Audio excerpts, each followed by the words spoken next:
बिस्मिल्लाहिर्रहमानिर्रहीम। अस्सलाम वालेकुम नाज़रीन, आप देख रहे हैं प्रोग्राम हकीकत ये है और मैं हूं फ़रियाल वक़ार। नाज़रीन, 24 नवंबर के बाद जो है सूरत हाल है वो अभी तक जो है वो स्टेबल उस तरह से नहीं हो सकी, क्योंकि ख़बरों में और हर जगह सोशल मीडिया पे भी हम यही सुन रहे हैं कि आखिर 24 नवंबर को क्या हुआ, कौन सही था, कौन गलत था, कौन कामयाब हुआ, कौन नाकाम हुआ।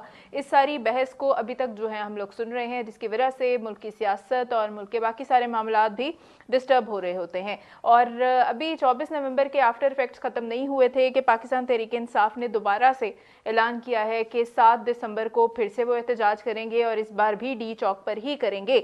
और इस बार जो मुकम्मल उन्होंने तैयारी कर ली है और ये भी कह दिया है कि जो लोग या जो लीडर्स 24 नवंबर को मौजूद नहीं थे, अगर इस बार वो मौजूद ना हुए तो उन्हें पार्टी से फारिग कर दिया जाएगा।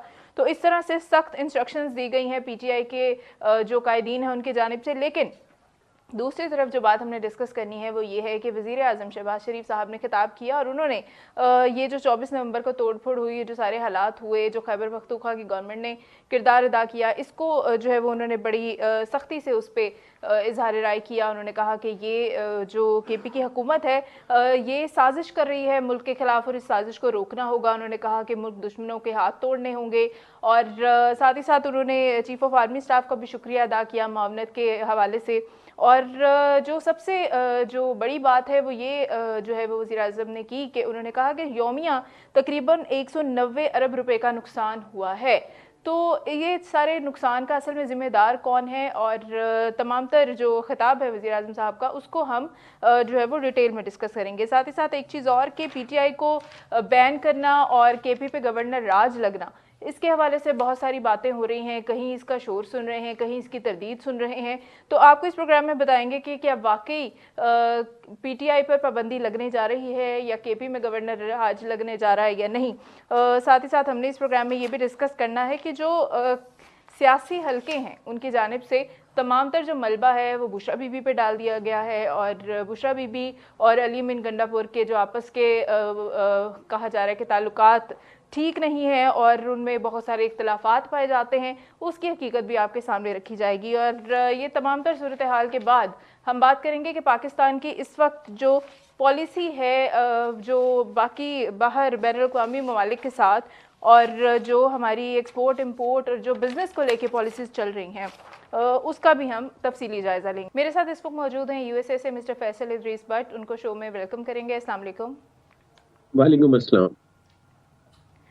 भट्ट साहब, सबसे पहले तो हम बात करते हैं कि पाकिस्तान तहरीक इंसाफ फिर से एहतजाज के लिए तैयार है और क्या उन्हें एहतजाज अब करना चाहिए या नहीं। जो 24 नवंबर को हुआ, जिस तरह से नाकामी का सामना हुआ, क्या दोबारा वो इस पोजीशन में है कि एहतजाज कर सकें, इस पे हम बात करेंगे। लेकिन सबसे पहले मैं चाहूँगी कि हम वज़ीर आज़म के खिताब को कोट कर लें, क्योंकि एक तरफ तो पीटीआई दोबारा से तैयार है लेकिन दूसरी जानिब गवर्नमेंट की तरफ से बड़ी सख्त जो है वो ये इजहार राय किया गया है। वज़ीर आज़म का कहना है कि केपी हुकूमत साजिश कर रही है और इसे रोकना चाहिए।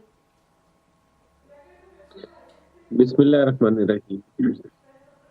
पाकिस्तान जब भी किसी हम वीलॉग्स भी करते हैं, न्यू प्रोग्राम्स भी करते हैं, सेटेलाइट चैनल्स पे, यूट्यूब पे वीलॉग्स करते हैं, तो मेरी दिली ख्वाहिश ये होती है कि कोई खुशी की खबर हो जो पाकिस्तानियों को मिले जी और जी बिल्कुल। ताकि वो उनको कुछ चैन आए, उनको कुछ सुकून हासिल हो, जो कि वो सिर्फ डिस्टर्बिंग मैशियत की बर्बादी, जलाओ घिराओ की खबरें सुन सुन के इस बात के आदी हो चुके हैं। पर मेरा ये ख्याल है कि खुशी की खबर ढूंढने से नहीं मिलती पाकिस्तान के लिए।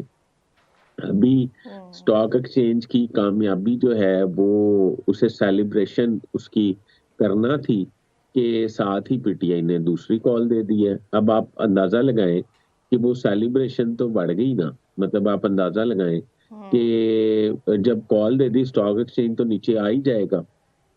तो बिल्कुल। बात ये है कि एक तरफ एक टीम है जो पाकिस्तान को किसी भी सूरत तरक्की की जानिब गामजन करना चाहती है। दूसरी जानिब हमारे जी वो मुहिब्बे वतन पाकिस्तानी हैं जो पाकिस्तान को अंधेरों में पत्थर के दौर में वापस लेके जाना चाहते हैं। मुझे आप अंदाजा लगा लें कि किसकी मुहिब वतनी है और किसकी कौन गद्दार कहलाना चाहिए। और तीसरी बात ये है बिल्कुल। कि पाकिस्तानी जो है वो भी अल्लाह की मखलूक हैं। मैं समझता हूँ कि पाकिस्तानियों को वैसे ही अल्लाह के हजूर, जिस तरह जब आपको पता है कि मुल्क में अगर फसल की काश्त होती है और वक्त पे बारिश ना हो या ज्यादा बारिश हो जाए तो नमाज इस्तिस्का अदा की जाती है, अल्लाह के हजूर माफी मांगी जाती है, बिल्कुल। गिड़गिड़ा के दुआएं की जाती है। तो मेरा ये ख्याल है कि बानी पीटीआई से और हमारी हुकूमत के दरमियान जितना कुछ चल रहा है, मैं समझता हूँ मुल्क के वसी जी। तर मुफाद में बानी पीटीआई को बिठा के, और पर असल में उसका गारंटर कोई नहीं है ना, उससे बात की नहीं जा बिल्कुल सकती, ठीक है। क्योंकि वो अच्छा। डे फर्स्ट से आप वो 114 दिन वाले धरने से अंदाजा लगा लें। जो नवाज शरीफ हुँ। वजीर आजम थे और इस्लामाबाद में 114 दिन का धरना चला था। आप अंदाजा लगा लें कि वो हुँ, हुँ। धरने में क्या था। एक इनके कजन थे ताहिरुल कादरी साहब, जो इस वक्त कनाडा में चंदा शंदा हाँ। मांग के अपने वसाइल जो है, लग्जरी वसाइल जो है वो इंजॉय करते हैं। तो आप अंदाजा लगाएं कि पाकिस्तान किस कहर से गुजर रहा है इस वक्त। एक जो हाई प्रोफाइल इजलास हुआ है इस्लामाबाद में, उसमें सारे शरीक थे, उसमें कुछ सख्त फैसले हुए हैं जी। और कुछ भी मुकदमात नहीं भी है, दर्ज हाँ। किए जा रहे हैं। तो मैं ये समझता हूँ अच्छा। इससे भी सख्त फैसले करने की जरूरत है, क्योंकि ये बाज नहीं आ रहे। ये फिर देखें, वो फिर ठीक अब है। मैंने सुना है कि वो पैगाम नशर कर रहे हैं कि बानी पीटीआई ने कहा एमपीएम ने इतने बंदे लेके आए, फलाना इतने बंदे लेके आए, फलाने अभी से कैंपेन शुरू कर दें, दिसंबर 7 को हम जा सकते हैं डी चौक और डी चौक से हिलेंगे नहीं। मेरा ये ख्याल है कि अब मुल्क इस मज़ामत और इस एहतजाज और इस बदनीति का मुतहम्मिल नहीं है। अब इस पे हमें सख्त फैसले लेने होंगे। मेरे मेरे पास ये भी इत्तला है कि सूबे में गवर्नर राज नहीं लग रहा खैबर पख्तूनख्वा में, क्योंकि अच्छा। इनका ये ख्याल है कि खैबर पख्तूनख्वा में गवर्नर आए लगाएंगे तो ये सियासी शहीद बन जाएंगे और दोबारा पूरे जोर से वापस आएंगे। मेरा ये ख्याल है कि ये एक बोल्ड स्टेप ले लेना चाहिए, सियासत को साइड पे कर देना चाहिए, मुल्क से वफादारी निभाएं और इसको निकालें बाहर, ताकि ये खैबर पख्तूनख्वा की अवाम पे जो मुसल्लत है एक अजाब, उससे भी उनकी जान छूटे। उन्हें हर रोज उनको उठा के तो आप इस्लामाबाद पे चढ़ाई कर देते हैं और सरकारी वसाइल का बेदरेग इस्तेमाल करते हैं उसमें। अब आप उधर जो अफसरान हैं उनकी भी हालत ज़ात देखें ना, कि चीफ सेक्रेटरी क्या किसका बिल्कुल। हुक्म माने, वो वफाक के नुमाइंदे हैं। आईजी खैबर पख्तूनख्वा किसका हुक्म माने, वो भी वफाक के नुमाइंदे हैं। हुँ। और वजीर आला जो है वो वफाक के एंटी है और वफाक का दुश्मन है।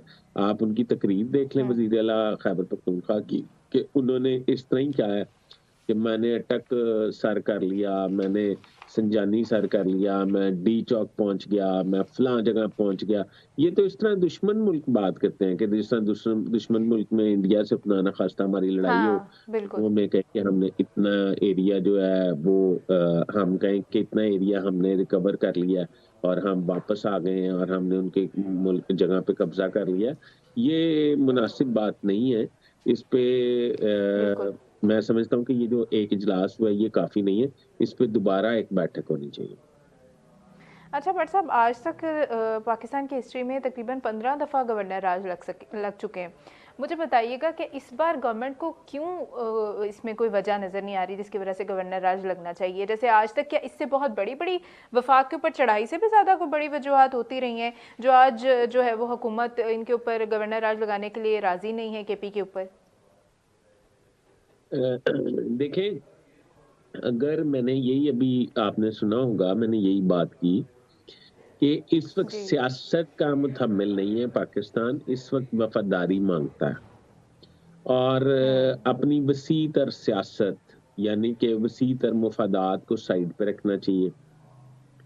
अगर कुछ बड़ों का ये जी। ख्याल है कि गवर्नर राज लग जाए तो ये सियासी शहीद अली मीन गंडापुर बन जाएंगे और आइंदा होने वाले इलेक्शन में दोबारा पूरे जोर से वापस आ जाएंगे। तो भाई हुँ। सियानों की मिसाल ये है कि वक्त जो है उसको टपाना चाहिए, वक्त गुजारे। बिल्कुल। और अभी मुल्क इस बात का मुतहम्मिल नहीं है कि पूरी खैबर पख्तूनख्वा की सरकारी मशीनरी जो है वो लेके आप इस्लामाबाद पे अपने कैपिटल पे चढ़ाई कर दें, अपने दारुल हुकूमत पे चढ़ाई हम्म। कर दें, और उसके ठीक आपको है। प्रोटेक्ट कर रहे हों, मतलब आईनी आपको कवर हासिल हो कि आप वजीर आला हैं, आपको इस्तिस्ना हासिल हो, आपको गिरफ्तार नहीं किया जा सकता, आपको मतलब शेलिंग नहीं की जा सकती, आप आईनी तौर पे असेंबली से तौसीक करा के आए हुए हैं। तो मेरा ये ख्याल है कि गवर्नर आज अगर लगना है, उसका भी एक तरीका कार है गवर्नर आज का। गवर्नर आज अच्छा, वो सदर क्या जो था? है वो अपनी एडवाइस पे तो लगा लेगा, पर उसमें फिर जी। सेनेट कौमी असेंबली से उसकी तौसीक बड़ी जरूरी है, वो मेरा ख्याल में हो सकती है। और अगर ठीक है। कौमी असेंबली रिकमेंड करे तो फिर तो बहुत ही आसान है गवर्नर राज लगाना। जैसा कि बलूचिस्तान असेंबली हम्म। में, बलूचिस्तान में सबसे ज्यादा मर्तबा गवर्नर राज जो है वो लगा है। और बलूचिस्तान में अच्छा। लॉ एंड ऑर्डर के मसाइल आपको पता है बहुत ज्यादा है। बलूचिस्तान तो वैसे ही एक पिसा ठीक है। हुआ सूबा है हमारा, हम्म। जिसमें हमसाया मुल्क जो है वो पूरी कोशिश जद्दोजहद से दहशतगर्दी की वारदातें जो है वो स्पॉन्सर करता है। देखें, आपको पता है वो बिल्कुल ठीक। गौतम जो हमने उस पर प्रोग्राम किया था, गौतम मोदी अडानी। फ्रंटमैन है, जी जी जी। गौतम जी। अडवाणी नाम है ना उनका, अडानी, अडानी, गौतम अडानी है, वी नहीं है। अडानी, हाँ। तो गौतम जो है वो पूरी दहशतगर्दी को स्पॉन्सर करते हैं। हमारे पास, मेरा मतलब है, इतलात हैं।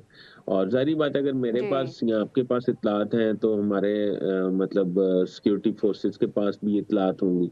हमें ये चाहिए कि हम इस वक्त मुतहद होके उनके खिलाफ मतलब लॉबिंग करें और उनका चेहरा बेनकाब करें। हम आपस में ही चिमुखी लड़ाई लड़ी जा रहे हैं अंदर बैठ के ही, हमारी बिल्कुल अंदर से ठीक है। लड़ाई खत्म नहीं हो रही।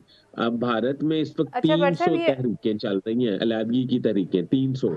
हम एक ब्रेक के बाद दोबारा हाजिर होंगे। नाज़रीन हमारे साथ रहिएगा। वेलकम बैक नाज़रीन, और हम बात कर रहे हैं कि एहतजाज के हवाले से कुछ इंकशाफात हुए। उसमें भट्ट साहब, जो वज़ीर दफ़ा ख्वाजा आसिफ साहब, उनका कहना है कि पीटीआई के लोगों के वीडियो पैगाम जो हैं वो हमारे पास मौजूद हैं, जो लोग गिरफ्तार हुए हैं उनकी वीडियोस रिकॉर्ड की गई हैं, और उन्होंने कहा है कि जी हमें तोड़फोड़ का कहा गया था और हमें तोड़फोड़ के दौरान ही गिरफ्तार किया गया है। साथ ही ये भी इंकशाफ हुआ है कि लोगों को पैसे दिए गए थे मुजाहरे करने के लिए, एहतजाज में शामिल होने के लिए। ये कोई नई बात तो नहीं, हम सुनते हैं अक्सर ही कि एहतजाज और इस तरह की चीज़ों के लिए पैसे दिए जाते हैं, लेकिन बताइएगा इनमें वाकई कितनी सच्चाई होती है? देखिए, माजी में जब पीटीए की हुकूमत रही खैबर पख्तूनख्वा में, तो 3700 लोग जो हैं वो, उनका इंकशाफ हुआ कि वो भर्ती किए गए हैं सोशल मीडिया के लिए, सोशल मीडिया हैंडलिंग के लिए हुकूमत खैबर पख्तूनख्वा ने। हम्म। अब वो 3700 हम्म। लोग वहां से तनख्वाहें लेके तो वफाक और पूरे पाकिस्तान को गालियां देते थे। अब अगर ये इन लोगों को पैसे दिए गए हैं तो खैबर पख्तूनख्वा हुकूमत ने दिए होंगे, अलीमीन गंडापुर ने अपनी जेब से दिए, बुशरा बीबी ने तो अपनी जेब से, या फराह गोगी ने अपने अकाउंट से तो नहीं ट्रांसफर किए। तो इसमें बिल्कुल बिल्कुल। सदाकत होगी। उसकी वजह ये है कि अब हमारा तो कल्चर आम हो गया है, ये वाला पैसे दे के जलसों में बुलाना और सरकारी वसाइल इस्तेमाल करना। इवन के टीचर, पटवारी और ये जो कारपोरेशन का अमला होता है, इनकी हाजिरियां लगती हैं जलसों में। जो मुतलका वजीर आला होता है या मुतलका हाँ जी। जो हुक्मरान होता है सूबे का, वो उनकी हाजिरियां लगवाई जाती हैं वहां पे कि सारों ने उधर रिपोर्ट करना है, और फिर वो झंडे शंडे लेके, अब कौन जाता है झंडे शंडे लेके? ठीक है, आपका और फिर जब वो सिंपथी वापस होती आते हैं है। तो उन्हें अपग्रेड करने की खबरें भी दी जाती हैं, आपको प्रमोशन दी जाएगी। वो भी तो वीडियो हमने देखी थी, किस तरह से फूलों के हार पहनाए जा रहे थे, आपको हम जो है वो अपग्रेड कर देंगे। हम्म। हाँ, तो वो नहीं कर सके ना, वो नहीं कर सके। हाँ, वो और नहीं कर इस सके। दफा तो ठीक फेडरल है। हुकूमत ने खैबर पख्तूनख्वा के चीफ सेक्रेटरी को एक मरासला भी लिख दिया था, जिसमें उन्होंने कहा था कि अगर अब सरकारी वसाइल इस्तेमाल हुए तो इसके जिम्मेदार आप होंगे।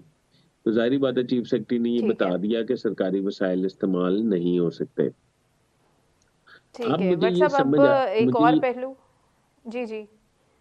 मुझे ये समझ आती है कि फिर अगेन मैं उसी बात पे आऊंगा कि बानी पीटीआई की रिहाई के लिए पूरा मुल्क दांव पे लगा देना कोई मुहिब वतनी नहीं है, ये वतन से गद्दारी है।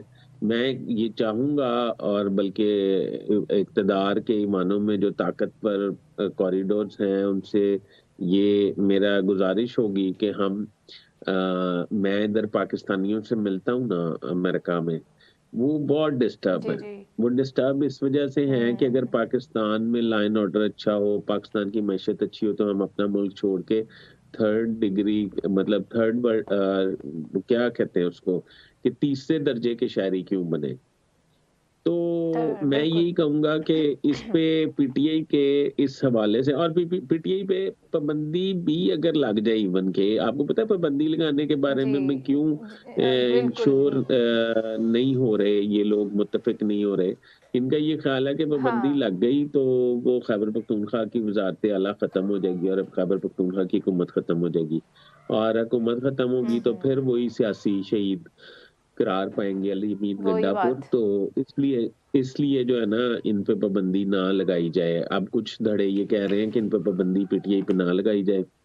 हालांकि हुँ। हुकूमत खत्म होने के अलावा जो बेसिक, मैं कहता हूँ पाबंदी से ज्यादा बेहतर चीज होगी गवर्नर राज। और गवर्नर जिस दिन हुँ। हुकूमत चली गई खैबर पख्तूनख्वा की, तो इनके वसाइल वैसे ही खत्म हो जाएंगे, ये वैसे ही बैठ जाएंगे आराम से, जिस तरह हुँ। सरफ की झाग बैठ जाती है। तो ये वफाक पे फिर चढ़ाई नहीं करेंगे, या फिर करेंगे तो फिर प्रॉपर उनका इनका बंदोबस्त किया जाएगा। तो मेरा ये ठीक है। ख्याल है कि इन पे पाबंदी से बेहतर ऑप्शन जो है वो गवर्नर आ जाए। पाबंदी तो गवर्नर पीपल्स राज। पार्टी पे भी लगी थी, मुस्लिम लीग नून पे भी लगी थी, हुँ। वो सब पे लगती है। पाबंदी से बिल्कुल जमातें ठीक। खत्म नहीं होती। मैं ये समझता हूँ कि हुकूमत से अली मीन गंडापुर को जो है ना बेदखल करना चाहिए, ताकि वो बार बार सरकारी वसाइल के जरिए, बल्कि एक चीफ सेक्रेटरी को एक खत लिखना चाहिए और ऑडिट कराना चाहिए कि वजीर आला खैबर हुँ। पख्तूनख्वा ने आज तक कितने एहतजाज में, कितने का एसएनजीएडी ने कितना, मतलब पैसा इस्तेमाल किया है। एसएनजीएडी एक महकमा होता है, एसएनजीएडी के सिर पे जी, जी। वजीर आला सेक्रेटरीट और वजीर आला कैंप ऑफिस और वजीर आला के तमाम अखराजात एसएनजीएडी चलाता है। तो वो हुँ, हुँ। एक्स्ट्रा ठीक ऑर्डिनरी है। है, तो वफाक को चाहिए कि खैबर पख्तूनख्वा के एसएनजीएडी को भी एक मरासला लिखें कि आपकी लिमिट जो है इन कामों के लिए, सियासी कामों के लिए बिल्कुल बेदरेग इस्तेमाल ना करें अवाम का पैसा। अगर कोई अवामी खिदमत का जज्बा है, कोई प्रोजेक्ट है, तो फिर इसमें इस्तेमाल होना चाहिए। बिल्कुल ठीक है। बट साहब अभी जैसे ये एहतजाज और ये सारी चीज़ों पे हम बात कर रहे हैं, तो बताइएगा बानी पीटीआई के हक में इस वक्त चीज़ें किस तरह से हैं? बार बार इस तरह के फ्लॉप एहतजाज करना बानी पीटीआई के लिए मजीद मुश्किलात में इजाफा हो रहा है, क्योंकि जिनाह हाउस वाला जो केस था, जिनाह हाउस हमले वाला, उस पर भी तफसीली फैसला आ गया, जमानत खारिज हो गई, और ऊपर से इनके इस तरह के फ्लॉप एहतजाज और सरगर्मियाँ, बानी पीटीआई के हालात किस तरफ जाते देख रहे हैं? मैं ये समझता हूँ कि जलाओ घराओ से रियासत, असल में रियासत को कंट्रोल नहीं किया जा सकता। पहले ये समझ लें, जी। जितना भी जत्था हो, जितना भी जम्मे गफीर हो, जितना भी एहतजाज के एक्सपर्ट्स हों, जितना भी सोशल मीडिया एक्सपर्ट्स हों, रियासत को जो ज़ेर नहीं किया जा सकता। किसी भी मुल्क में हम्म। रियासत जो है वो ताकत की अलामत समझी जाती है, और रियासत को अपनी रेट मनवानी भी चाहिए। मैं अमेरिका में हम्म। बैठा हूँ, आपको पता है कि डोनाल्ड ट्रंप मतलब फॉर्मर प्रेसिडेंट थे, और उन्होंने भी कैपिटल हिल और ये उनके उनके जो वर्कर्स थे रिपब्लिकन के, या हम्म। उनके वेल विशर्स जो थे, उन्होंने भी ऐसा कुछ करने के, तो उनको सजाएं हुई हैं प्रॉपर। हमारे अभी यही बहस अच्छा। चल रही है कि आर्मी कोर्ट्स होनी चाहिए कि नहीं होनी चाहिए, सजा होनी चाहिए कि नहीं होनी चाहिए। मेरे ख्याल में अब हम्म। जो इस जत्थे में शामिल होकर जलाओ घिराव करता है, उसको निशाने इबरत बनाना चाहिए। पुरअमन एहतजाज का पूरी दुनिया में मतलब इजाजत है, और पाकिस्तान में भी होनी चाहिए। पुरअमन एहतजाज क्या होता है, ये कहते हैं हम पुरअमन एहतजाज करने जा रहे थे, मैं आपको बताता हूँ पुरअमन एहतजाज क्या है। जी। अटक में जब कंटेनर लगा के रास्ते बंद कर दिए गए, तो आपको रोक दिया गया। जब रोक दिया गया तो आप जी। उधर बैठ के एहतजाज करना शुरू कर दें, पुरअमन एहतजाजी ठीक है। तौर पे वहां बैठ जाए। इस्लामाबाद में आप बस बैठ जाए। कंटेनर्स को आग लगा के दाखिल हो गए, डी चौक में रियासत की रिट को वायलेट करके आप दाखिल हो गए। तो ये पुरअमन एहतजाज तो नहीं, ये तो तशद्दुद ज़दा एहतजाज है। एहतजाज तो बिल्कुल ठीक है। वो है जिसने हुकूमत ने कहा कि संजानी के मुकाम पे आप जाके एहतजाज कर लें, वहां पे बैठ जाएं। हाँ, वहां पे बैठ जाएं जाके, ये एहतजाज उनका राइट है। ठीक है। पूरी दुनिया में इस तरह थोड़ी होता है कि न्यूयॉर्क और न्यू जर्सी और बफलो में जहां दिल करे आप सड़क पे आके ब्लॉक कर लें और एहतजाज शुरू कर दें। एक प्रॉपर ठीक लोकेशन है भट्ट होती है साहब, जहाँ पे ठीक है। आप एक एहतजाज कर सकते हैं। जी, जी, एक ब्रेक के बाद दोबारा हाज़िर होंगे, अपनी गुफ्तगू को कंटिन्यू करेंगे, हमारे साथ रहिएगा। वेलकम बैक नाज़रीन, अपने प्रोग्राम को एक बार फिर से कंटिन्यू करेंगे और भट्ट साहब अब हम बात करेंगे कुछ पाकिस्तान की मईशत के हवाले से।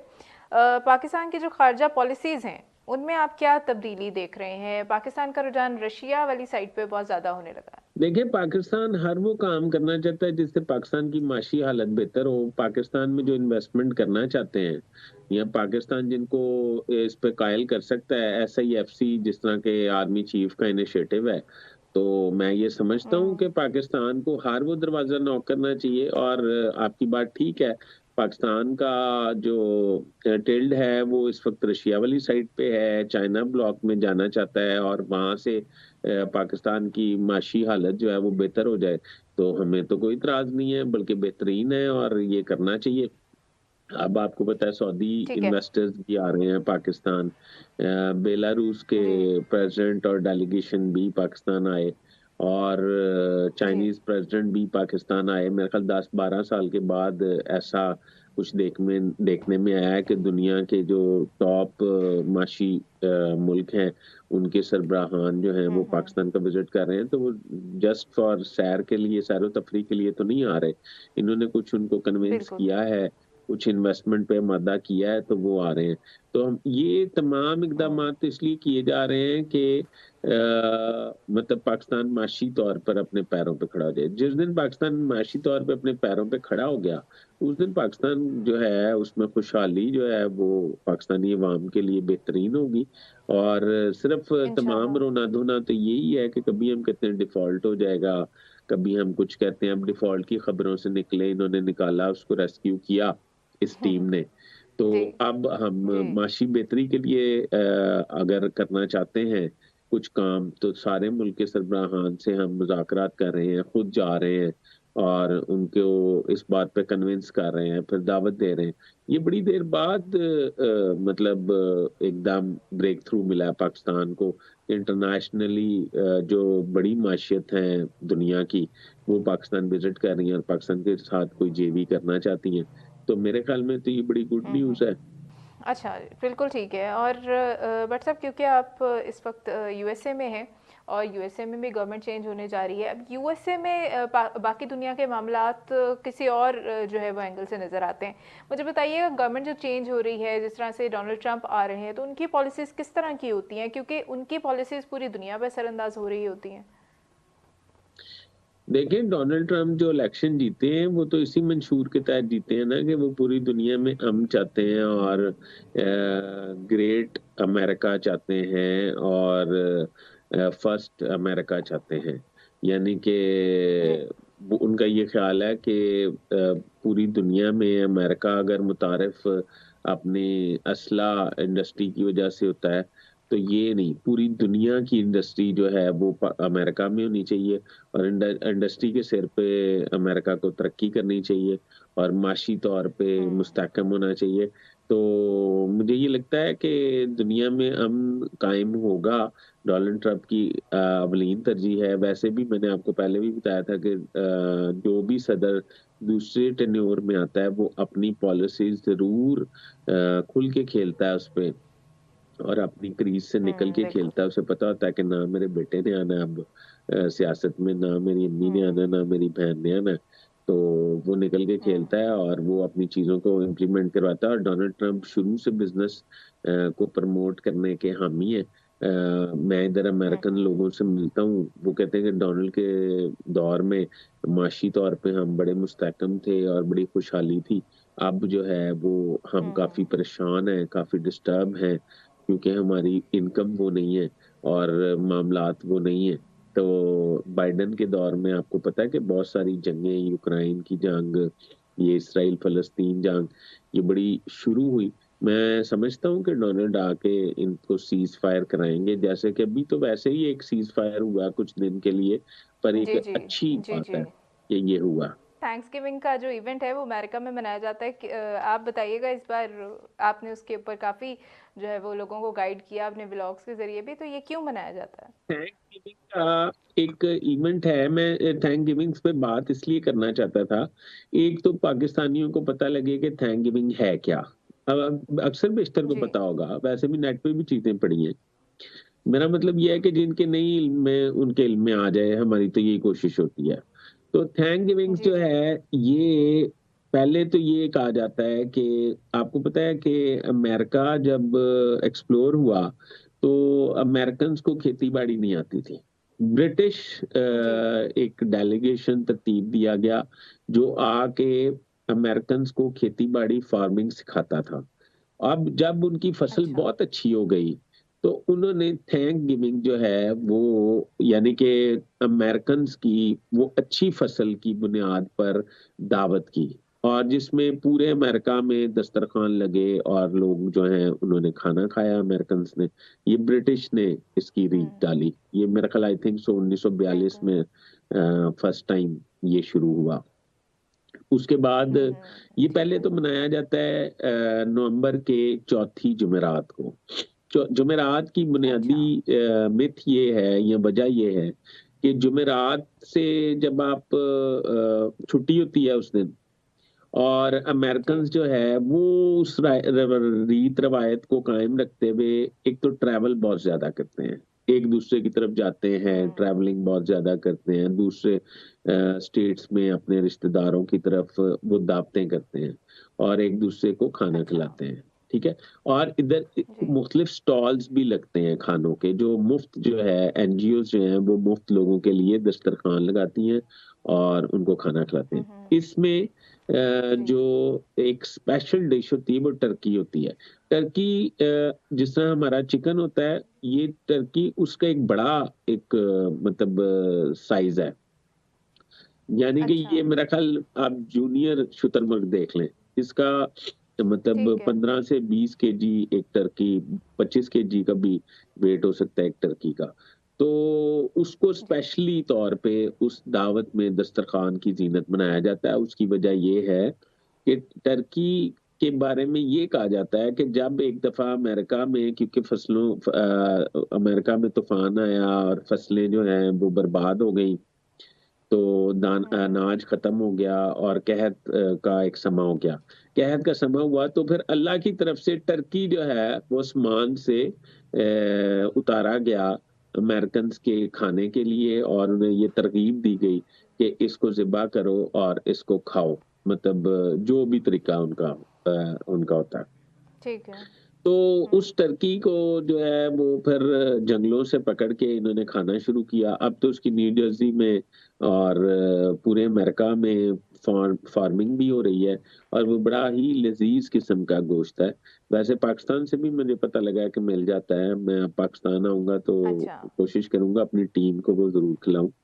तो मैं ये ठीक है। कहना चाहता था कि टर्की का वो एक किस्म का अल्लाह का शुक्र अदा करते हैं उस दिन एक दूसरे को खाना खिला के। हुँ, और जुमेरात की बुनियादी मकसद ये है कि लॉन्ग वीकेंड होगा, हुँ, लोग ट्रैवलिंग करेंगे और हुँ। अपनी चिल मारेंगे हॉलीडेज का, क्योंकि जुमेरात को छुट्टी है, यानी कि बुध तक वर्किंग डे है, जुमेरात जुम्मा हफ्ता इतवार चार ठीक है। दिन उनके हाँ। छुट्टी होती है।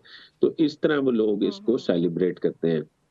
दूसरा तो मैं फिर ये तो कहूँगा पाकिस्तान में भी कि इस तरह के इवेंट्स पाकिस्तान होने में चाहिए, भी इस छोटी-छोटी वक़्त खुशियाँ। इंतहाई ज़रूरत है अल्लाह का, अल्लाह के हुँ। हज़ूर गिड़गिड़ा के, ये तो अल्लाह का शुक्र अदा करते हैं ना, हमें अल्लाह के जी, हज़ूर जी। गिड़गिड़ा के माफ़ी माँगने का और अल्लाह से ये दुआ करने का इज्तिमाई तौर पे कि हुँ। पाकिस्तान हुँ, में जो हुँ। फ़ितना, फ़साद और जितना इंतशार है उसका ख़ात्मा हो जाए, और बैनुल-अक़वामी प्लेयर्स जो पाकिस्तान को मिसहैंडल कर रहे हैं उनको, उनका खात्मा हुँ, हो हुँ। और पाकिस्तान जो है तरक्की की राह पे गामज़न हो। अपना मुल्क अपना ही होता है।